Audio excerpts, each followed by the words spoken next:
Hello,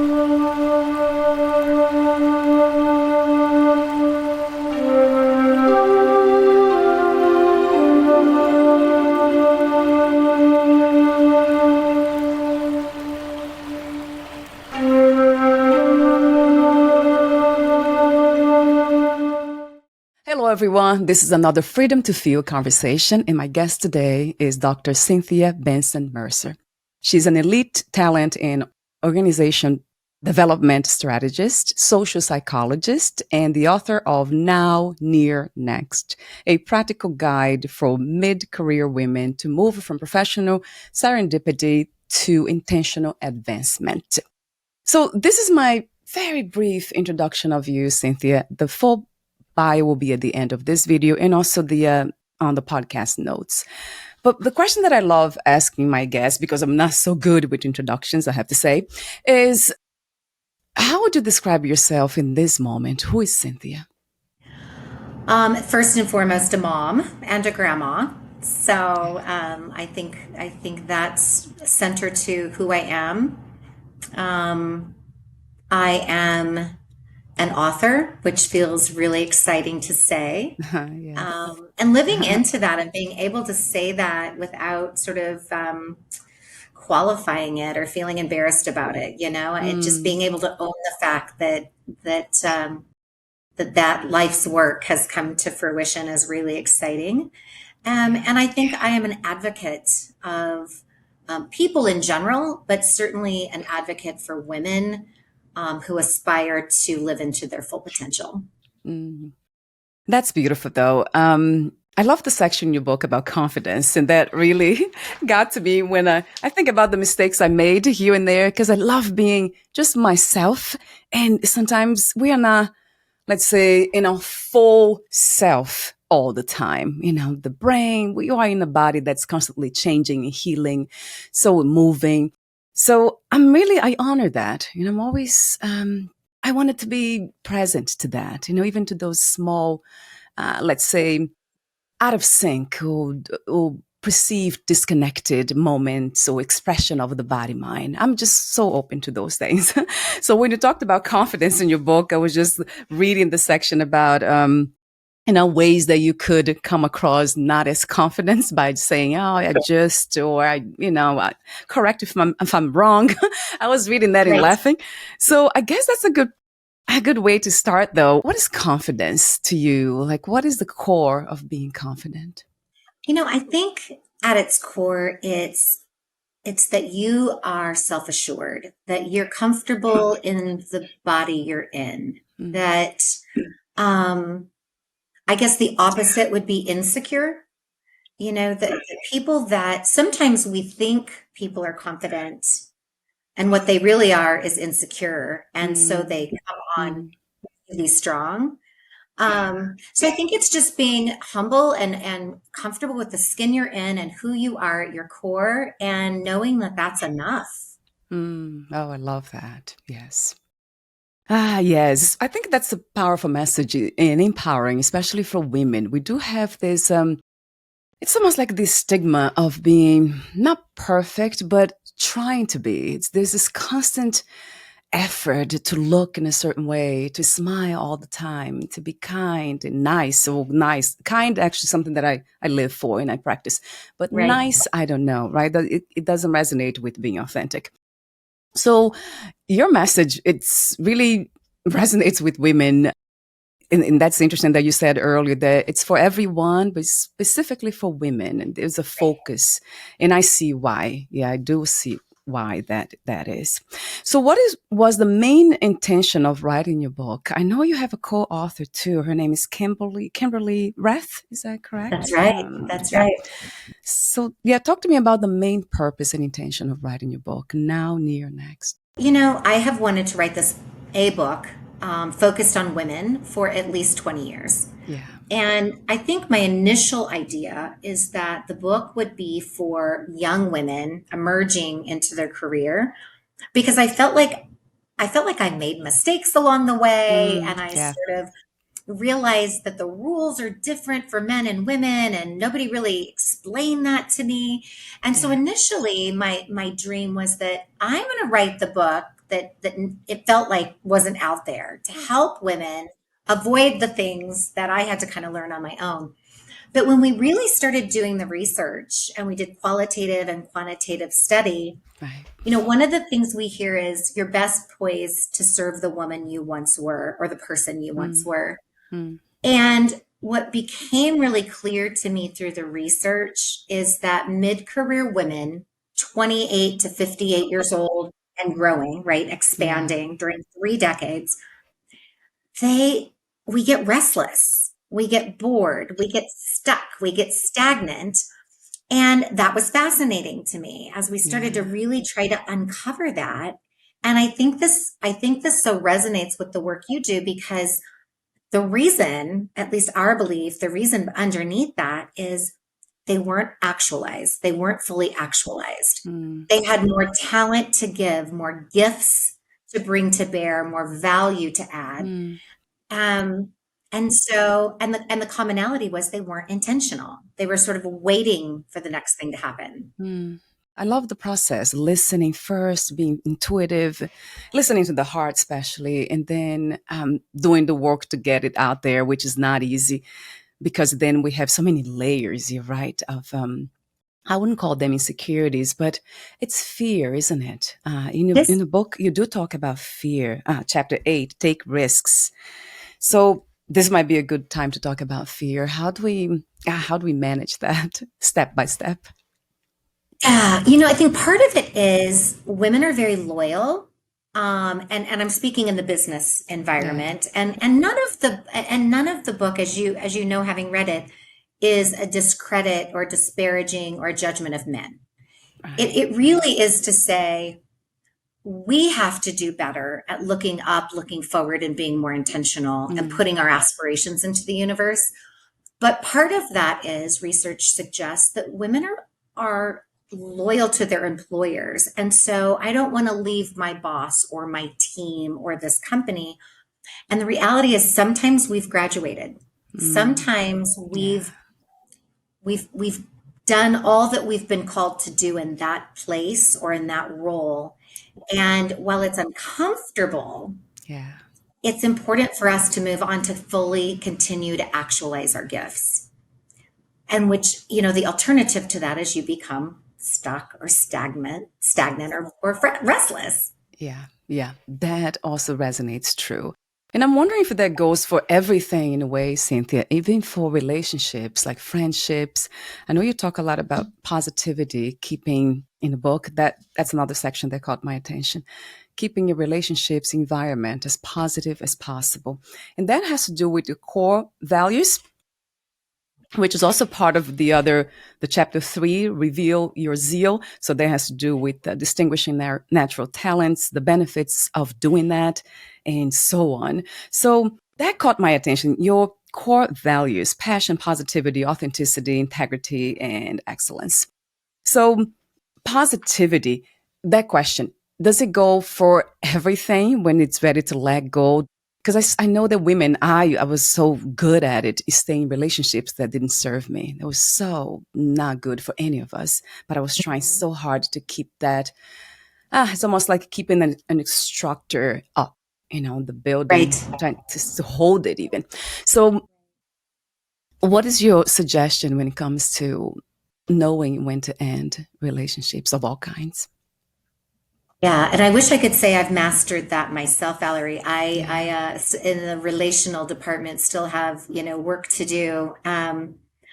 But what we know is that when you're in an environment in a relationship, be it a friend relationship, a romantic relationship, a professional relationship, Yeah. that brings negativity into your world, that um it's those are not the people that are going to be promoting what's best for you Right. and highlighting your aspirations and pushing you to take hold of what's possible.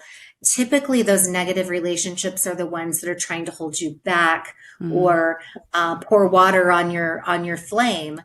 And it's not easy. There's not an easy path. The question that we really draw is yeah. if you feel as though that the energy is being sucked from you, if Mm, the energy mm, is being, all directed one way, right.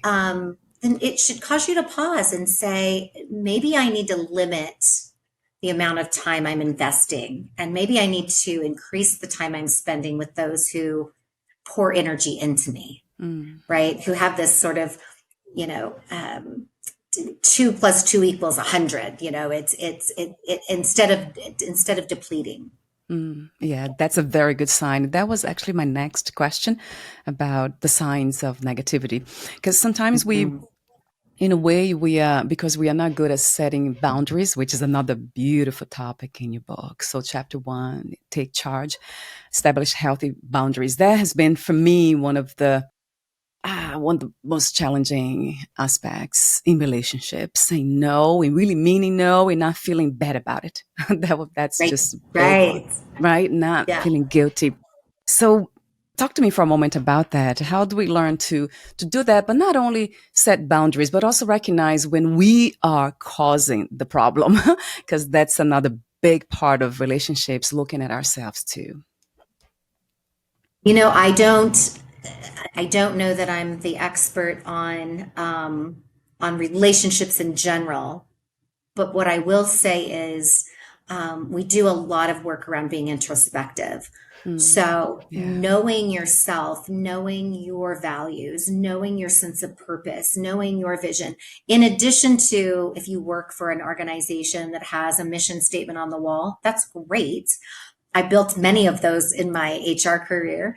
But what is your personal mission? And anytime there's a misalignment, I think it calls us to question, am I out of alignment with Mm, my mm, own core values, with my yeah. own sense of purpose? Am I living into who and what I believe my authentic self is to be, or even the aspirational version of Right. myself? Yeah. And then if not me, what about this situation is in violation or in misalignment with my values and purpose? Yeah. I think the other thing, you bring up boundaries, and women in general are struggle with boundaries. I mean, it's well researched. So I'm not alone again. No, Yeah. ma'am. No, ma'am. Again, serve the person you once were, and in some cases still are. Um, we put together a framework that's even evolved since writing the book, which is think about time, talent, treasure, and no thank you. Mm, And if you can evaluate that which you are either taking on or need to let go of from the aspect of how much intrinsic value or satisfaction, growth, does this thing that I'm either holding on to or being asked to take on, how meaningful is it to me? And what is my perception of how important it is to the outside world externally? It's important to the school, to the church, to my employer, to my significant other. But based on that, if it's highly valuable to you and highly valuable externally, then put your time forth in that. But mm, as women, we put everything in that bucket. Everything goes in there. Instead of saying, it's really important externally. I believe it's really important externally, but it just does not fill my cup. It's not a good use of my time. mm, That's when you call on resources. Can you delegate that? Can you use monetary resources? I've had times where it's like, it would be better to pen a check for $10 to buy school supplies than to volunteer in my kids' classrooms. mm. I didn't have the time, and quite frankly, I didn't enjoy it. So, Yeah. right? Yeah.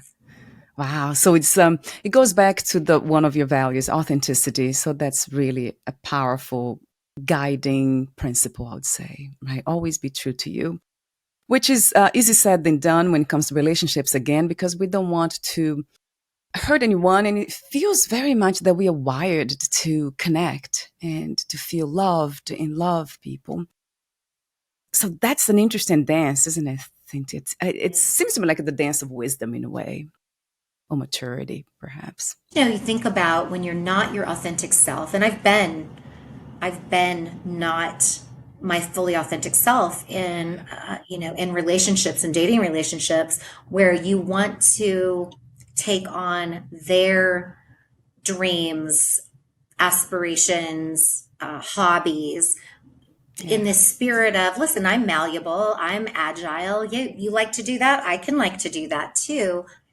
But in the meantime, that only works for so long, Mm. because at some point, this desire to live into who you are called to be comes into fruition, and then suddenly we're in conflict Mm. because the person they think they dated is now this evolving person. It's like, well, no, really, I didn't show up fully me. Yes, yes. And I'm wondering if there's a place for that where we, meet people and we just dance with them for a while, can engage with them for a while, and then just Right. let go. Always, the beautiful idea that it's possible to gracefully let go of things that are not meant to be in that moment. And I think with that, it comes to mind the idea of purpose. That's in your book too, chapter 2, proclaim your purpose. So you talk about developing your why, and that very much goes back to the topic of authenticity. So how do we learn to read the signs properly when we are from moment to moment? I would say moment to moment, meaning even for a month, for a year or two, and not really looking for anything fixed. A time, a place to be, to go to a destination and stay there. It's something that I have been very much open to for a while now, to just be anywhere life takes me. And, this purpose, I can find a purpose there too. I don't know. That's my idea. But what would you say to that, Cynthia? I do think it's individualized, but Yeah. here's the thing, that as we talk to women and as I coach women professionals, so my niche is really in working with ambitious women who have professional careers, is that so often we don't take the time to write down, Mm, what is my purpose? And it doesn't mean that it can't evolve and change and grow. We think about it, we talk about it. Many things in the book, I think on the surface, and you've dug in very deeply, it sounds like, but on the surface, I think many of the concepts can sound quite basic. yeah. It's not until you put pen to paper and you really sit in that space of, what is my purpose? And what do I want that to be? And you put words to it. Now suddenly it has more power, right? I can Mm, really live into that. It creates this sense of, I can stand in that power more. right. I also have a way of now teasing out, does this job align with my sense of purpose? Does this relationship align with my sense of purpose? Does this hobby or habit or what have you? Because it's written down. I'm not editing in my mind to make it kind of work for the situation at hand. Right. It also means that every quarter or twice a year or some periodic, go back and look at that. Have I grown? Have I matured? Has my sense of purpose Mm, evolved? And write that down. But I think that there's simplicity, but I think there's so much power in that. mm. From your perspective, working with professional women, I know that we are supposed to bring ourselves wholly, right, Cynthia? When it comes to doing anything that we call professional, we need to be there as a person as well. So when it comes to feelings, what does it feel like to have that sense of purpose that you just spoke of? I think there's a couple ways I want to think about that or respond to that question. The first part, as you were talking about feelings and your sense of being more present and more Yeah. in the moment and really working on that. I think as professional women, women in general, but I think as professional women, we are socially and culturally formed to be very humble, Mm, nice, put your head down, work hard, and good things will happen. yeah. And I think what we attempt to do with Now Near Next is empower women to feel comfortable being proud, Mm, being accomplished, being ambitious, being bold. Um, so often those words, when they're associated with women, take on a very negative context. And so Ah, because of that, we sort of keep our ambitions, we play small, we keep our ambitions to ourselves. We wait to be tapped. And so I think one of the ways I'd answer the question is the feelings that we want women to feel comfortable having are the things that I've yeah. just mentioned. I think when you're living into your purpose Mm, and your talent, and you alluded to this, chapters 3 and 4, your zeal, your talent, yeah. when you're Yeah. living into who you are called to be, your God-given gifts and talents, your hardwiring DNA, however you think about that, those gifts are those are the things that when you put those into the world, you're going to do exponentially better than other people. It's going to come spontaneously and easily, and there's no book that's going to teach it. It's just Mm, part of who you are. When you're living into that, your gifts, what you're called to do, what you're born to do, and your purpose, it's like skipping to work every day. mm, yes. It feels like I'm getting paid to do a hobby. I'm getting paid to do what I love. So true. So true. It truly resonates with me. For me, it has always been deeper connections because I love deep conversations and going deeper into basically the nature of reality. What's this, which we call life? It sounds very abstract and existential, but it has a lot of meaning for me. So, and that's why I went spiritual. But going back to this idea, Cynthia, of living, yeah, the talents. How do we find what we really love and get to do that for a living? Because sometimes Right. they don't align, right? These two things. So I would love to hear a bit more about that. So there's a couple of ways. One is in the book we do have access to a talent spotlight, which is a psychometric behavioral tool. But apart from that, if you don't want to, spend the $18 and take the assessment, here's how an easy way to start to figure out what is it that I'm naturally born to do. Mm, Number one, it's spontaneous. You can't help yourself. So I use the example you walk into a busy environment mm, and immediately you think, if they cued the lines differently and had one more person, this would be so much easier. yeah. And you just comes to you, right? There's other people that just assume the chaos. They're just, that would have Yes. never occurred to them. So it's Yeah. spontaneous. You demonstrate these things with excellence. You do it better than many, better than most. Other people ask you to help them with these kinds of things. Yeah. Maybe it's strategy, maybe it's creativity, maybe it's public speaking, maybe it's relationships and connecting. But you do it really well.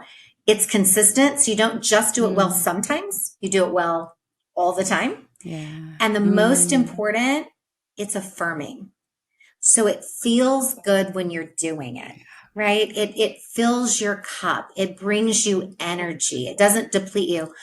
And so when you tick those four things, if all those boxes are checked, that's a space that you say, okay, where can I find a work that pays, yes. that allows me to be highly creative or highly strategic or highly relational or, whatever that is, and try to steer clear of those things that push you into a space that's just not part of your wiring, Right. because we can get marginally better, but we don't typically get exponentially better, Right.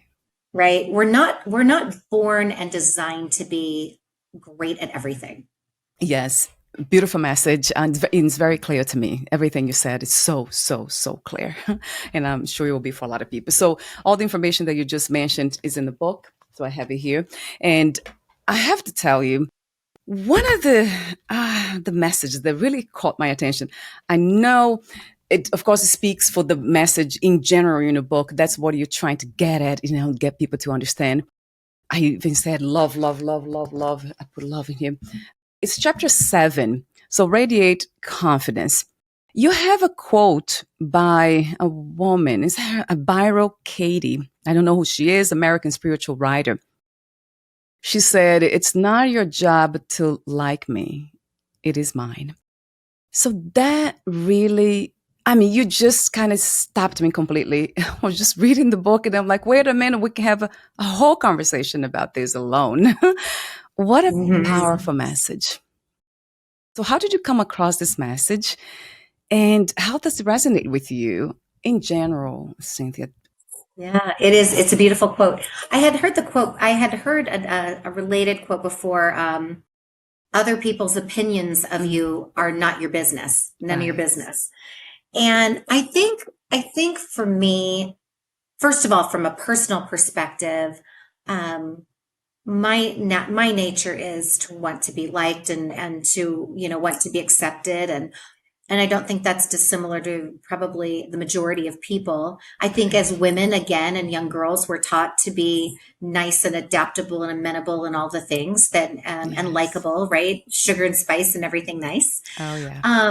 And so it's hard when you have those early times that your opinion isn't the popular one, Mm, or mm, you want to push back on something based on principle, and it's not the popular decision or the what have you, and that's hard. And I will say that the further up you grow in a professional career, the more weight the decisions that you make have, the mm. more Yeah. public you become, the more people know you than you maybe know them. And so there's a point where it can be really hard to please everybody. And I think that's why we start with purpose early on, is get real clear on who you are so that when Mm, you lay your head down at night, that you are in sync and in alignment with who you desire to be or who you are continuing to aspire to be. And yes. if that isn't everybody else's cup of tea, that's okay. You have to love the person you are first, and live into your sense of what is right and wrong and purpose and value. So I think that that's Mm, just an important statement, because if we try to please everybody, we generally don't please ourselves, number one. true. And number two, quite frankly, again, our, primary audience being professional women, that's not how you're going to continue to grow as a professional, is if you can't Mm, use your backbone mm. and lean into what you believe are sort of right and wrong, and have confidence in your decisions. Right. So that is a beautiful place to start, isn't it, Cynthia? To start Yeah. there. That has been my my journey into understanding and navigating this reality as a human being. What's the foundation? What is something that could kind of give me this support for everything else that I do? So then from that, anything that appears to be incomplete, finite, it kind of becomes easier to deal with. It really, really has. It might be a very similar message to the one that you just spoke about and you mentioned in the book about liking, loving yourself, having this strong foundation of self trust. It really comes Mhm. across that way too. I trust myself, my decisions. And if it doesn't work or some people don't like it, it's okay too, to accept that too. That really resonates like power, true power, when we can do that, doesn't it? I mean, just thinking about the definition of true power, to me, that would be the one. I love the complete and whole Yeah. and unlimited. That's beautiful. Yes. So I have to ask you the question: what is your spiritual views of yourself and the world? Hmm. So I'm a Christian, and have been a Christian for long as I can remember, quite Yeah. frankly. So for me, that's why I think it really resonated when you said I am complete, I'm whole, and I am unlimited. I believe um, that we are each gifted, and whatever one's higher calling or where they believe their energy source, their spiritual source comes from. For me, as a Christian. Um, I believe that we all are so beautifully gifted with unique talents Right. and abilities. And I think it's our calling to figure out what those are and to exercise them and to grow them and to make the world better for them. Mm, My goal yeah. right now is to shine a light for women. I feel that I've always loved to write. I love coaching. I particularly love coaching women. Um, I've had a lot of business experience, and so for me, it's my opportunity, and I feel this really deep sense of calling to transition to shining a light for others and helping others on their journey. And so it's very, very validating. Yeah. I want to mention that your book is divided into three sections. Section one, now, energize self agency. Section two, near, ignite intentionality.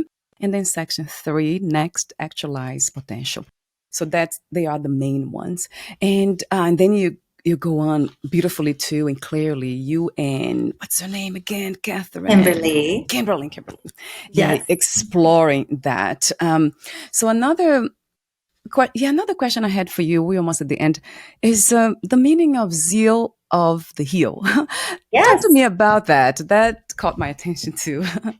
That sounds fun. It is fun. It is fun. So Kimberly and I, for us, this is a movement. It's not just a book. Yeah. It's a movement. Our research and our passion, and if there's one through line with throughout the book, it's start working on your next career milestone today. Mm, It doesn't mean take your eye off what you're doing. It means look up, look forward. Is it a certification? Is it an advanced degree? Is it a lateral move? What is next for you? And don't put it off till the kids go off to kindergarten or graduate college or the significant other gets their, promotion. Pour into your vessel right now, mm, today, even yeah. if it's 7 minutes a day. And so as we were thinking about the book and writing the book, we created the Zeal of the Heel, which is our company. And so our company is focused on coaching, specifically women professionals. We do executive coaching, group coaching, master classes, and then a fair amount of public speaking. Mm, And so the Zeal of the Heel it's all about energy. It's all about positive forward movement and momentum and energy. And if we can help women to feel empowered with that sense of yeah. energy, we're all just balls of energy. So how do Right. we move that into the universe forward and create momentum? Yes, yeah. I love that about your message too. That's one of the things that caught my attention. The energy, so generate positive energy. Throughout the book, you talk about that. It's really something that's very unique to you from what I see, and that's so wonderful. You see, that's the beauty of it too, like embracing this life and just not just making the best of it, but really being grateful for it. There's something about gratitude you do mention in the book too. It's such a powerful practice, state of mind, really, or a state of being that can change everything. So I want to mention also the services. Your website, you have two websites for anyone interested to look. It's beautiful websites too. zealoftheheel.com and nownearnext.net. I'll have those two links on the podcast profile. And I want to mention the services. So you offer keynotes, speeches, workshops, consulting, and coaching for women in the corporate world. So just to be clear, this is only for women in a corporate world, right, Cynthia? Or that could be for anyone, any women who are professional that's trying something new per se. Yes, any career, any professional. It's really around helping women from their career perspective. So we don't do necessarily relationship coaching or things Yeah, of that nature. I wouldn't consider either of us a lifestyle coach. But really, as women are, maybe they've been out of the workforce for a while because they stayed home to have children and they're ready to yeah, get back yeah, into the workforce. Um, and then we do a fair amount of group masterclass and coaching because we find women, 6 to 8 women together. There's a lot of really great peer to peer feedback. They learn from each other. So there's a variety of ways that For us, it's about customizing something that works perfectly for the individual. Yes, yeah. Knowing that we are all different, we think differently. But these principles can be applied to anything, and not just professionally, but you made me reflect even at a personal level. So it really kind of encompasses everything, the whole person, not just one aspect. So we're almost at the end. Would you like to add anything that you left unsaid or read a passage in your book? I do have one more question for you. Okay, I would just mention that the book is out. The publication date is March 19th, but it's available now in pre-sale. And we would love for you to go to Amazon or go to our website and purchase it on pre-sale or purchase it publication week. And I love the way you thread spirituality through each of the chapters. Yeah. I think it beautifully resonates to think about it through that lens. So it was interesting to hear your perspective. Ah, thank you for being open. Yes, I tend to do that with everything. I can't help it. Love it. My last question to you, Cynthia. What three experiences you wish everyone to have before they die, before they lose the body? I would say having a deep sense of knowing from a spiritual perspective, first and foremost. I would say being truly comfortable and love who they are as a unique, beautiful individual. And I would say probably in line with the book, it's that that your talents have been fully actualized, that you've really been able to live into the beautiful gifts that each person has been given. Yeah, how wonderful.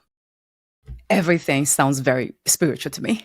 Everything you do, all the message. I see everything that way, and I can't help it but see the truth behind all that. You see myself, but I'm not alone too. So I do have lots of people who see the world that way as well. And Absolutely. and I do see you doing this work that I know, you might call something else professional, but it's a spiritual work. You're helping people to elevate themselves spiritually. You're kind of walking people through the steps of getting there. Some people they have to start with the body or some aspects of the mind. Yeah, but you're doing this beautiful work. Thank you so much, Cynthia. Thank you. Thank you. So we'll talk again. For now, we'll end here. Is there anything else that you feel it wants to be here, it wants to be present? Anything else that you'd like to share before we say goodbye? Just so much gratitude for you and for just what you do and the work that you're called to do and how you put that out into the world and the universe. I'm just delighted to be a part of it. Yeah, thank you for recognizing that. That means it's there too. Yeah. So yeah, take good care of your beautiful self, and we'll talk soon. Bye for now, Cynthia.